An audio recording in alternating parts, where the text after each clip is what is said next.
That's wild. For my first divorce, I was in the military. Wow. And in the military, it's kind of a culture where you're young and you're alone. So you want to sort of partner up with somebody so that you can have a sense of family in a way. Mhm. And so actually I had just had a heartbreak. I was the girl who was engaged a lot, but I didn't get married, right? We would break the engagement. And this, I had just had an engagement break off with a guy that I was like really crazy about. And a few months later, I met another guy who had a really big crush on me, who was so sweet. And so we spent time dating. We spent like a year dating, and then we moved into together. And I think we lived together almost a year when we just had a conversation. I was like, listen, um, I'm really happy in this relationship. I think, then we're living together. We should get married. We're living together, Right. right? And not that I'm a big person that believes if you live together, you should get married, but like somewhere in me is that saying, why buy the cow if you get the milk for free?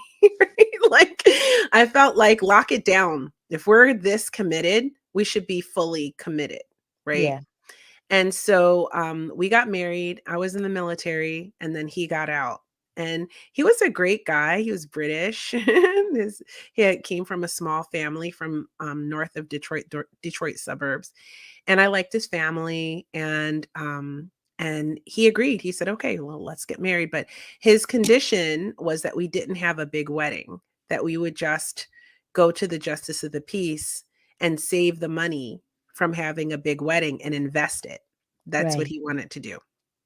So I said, "Okay, I'm down with that." So we went to the justice of the peace. We got married. His family came, and we were married for 5 years. And I was very idealistic.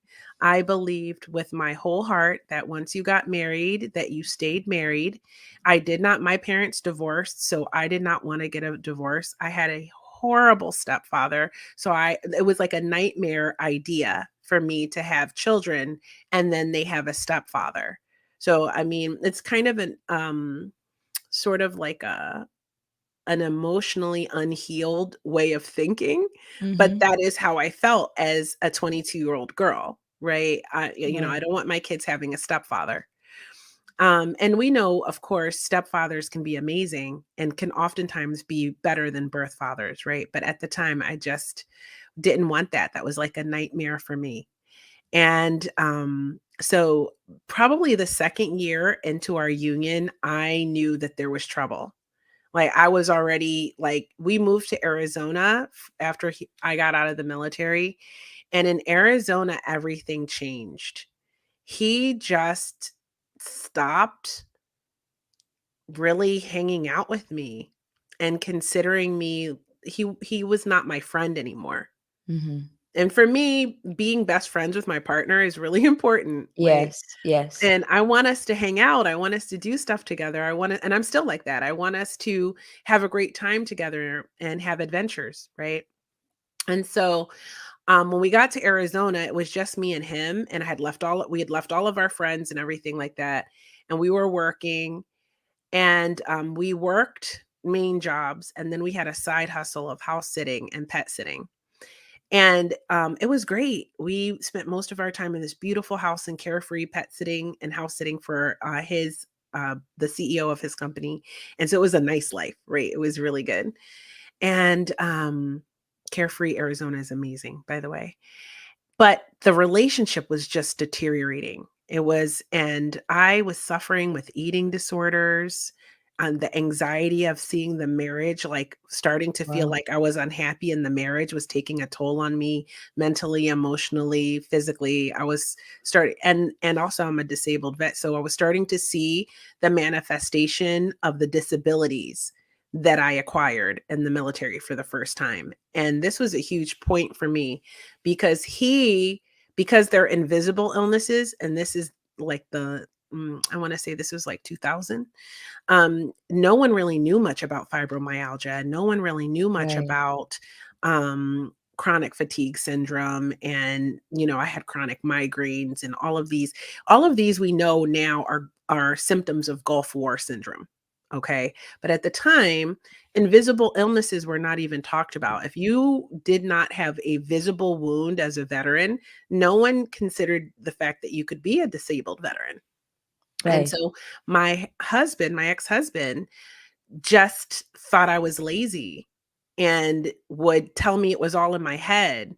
And I just had to just stop pretending and stop feeding into the bullshit really and just, get on with it, which is a big saying in the UK. You know what I'm talking about. So um it was difficult for me. It was Claro. painful on a lot of levels.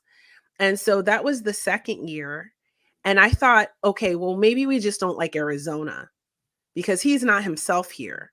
So maybe if we move, it'll get better." So I told him, "Listen, I moved us to Arizona. I picked there. I really wanted California, but he wouldn't go there." So I said, "Okay, I picked here. You pick going to the next place." And he picked back to Chicago. We lived in the Chicago suburbs before we moved to Arizona, but he wanted to live in the city. So we moved back to the city of Chicago, which was amazing. And our relationship continued to deteriorate. And I was in complete torment Of course. because I was like, how is this happening? He doesn't spend any time with me. He was studying coding or computer systems, and he was spent all of his time doing that. If you know what I mean, you know what I mean. He was always on the computer. Like, just that was it. Oh, That was his life. And I would try to be there in there with him, and he was happy if I just sat in the room with him. Like, that was the happiness of his marriage, with me just sitting in the room with him doing something completely else, and I was just present. And it was just became like a miserable life for me. I started to go out more by myself, spend time with my friends more, other people. I remember going to him so many times saying, "This isn't working for us. We need to, I'm not happy in this. You can't be happy in this." And he'd deny it. And it was like that over and over for like years of me right. saying, I think this marriage is failing. We need to talk. Like, should we go to counseling? And he'd be like, "No, I'm never going to go to counseling," and Mhm. all that kind of stuff. Typical. And so I just eventually, it got to a point where I made up my mind that it was time for me to go. It was a set of circumstances occurred where our building got sold from under us. So we had to move. The new owners came and was like, "We're turning these into condos.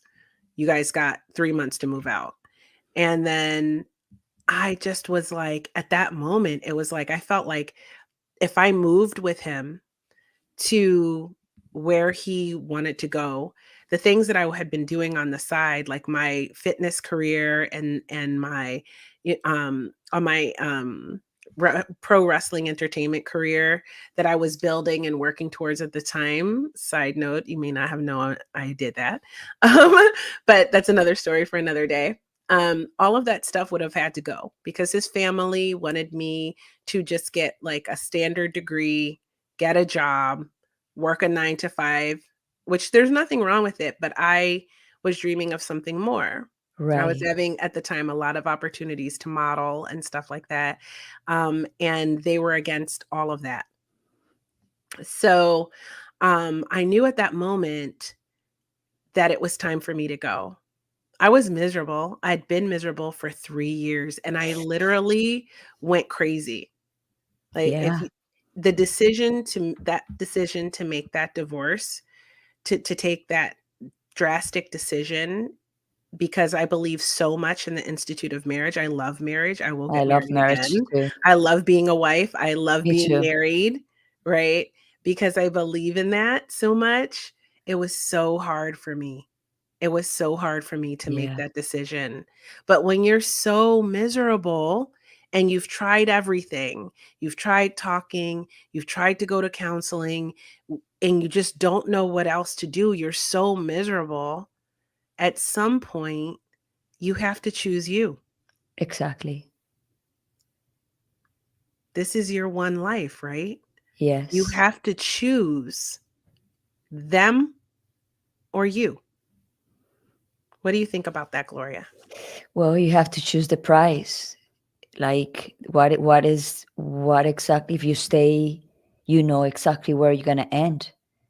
You're gonna end miserable, and you're gonna end like very sick, and not able to function later on, because this relationships take a toll, big time. Because us as a woman, and I talk because I'm a woman, like we always care and we always want the relationship to work, and we suggest all the time, let's do this, let's do that, let's work. But if it's one person doing the left, it's so hard. It's so hard. And for us, we take a long time to make a decision to get divorced. When we make a decision to ask for the divorce, we already been thinking for a long time, but also at the same time we are having the hope of this thing can turn around. What happened? Right. It- it's okay. Even until the last minute, we always have that hope until the last minute when we ask for divorce.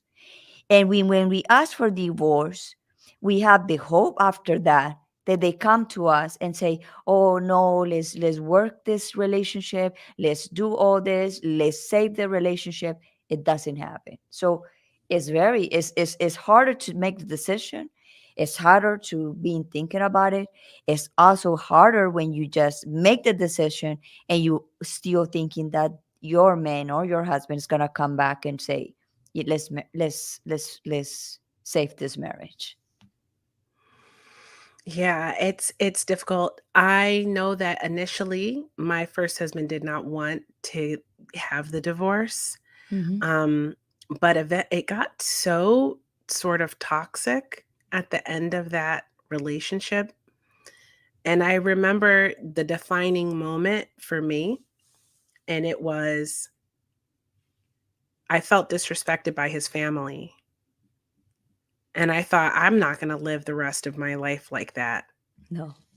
I mean, I'm not a divorce advocate, but what I am is a happy, peaceful, fulfilled life advocate. Yes. And I think that it's important that we sort of understand that we can have multiple loves in a life. If you met someone and you spent your whole life, I have like 5 friends, I think 5 couples, I think it's 5 from high school that I know who are still married And or that's married exhausting. really young or they got married in college and we've been friends on Facebook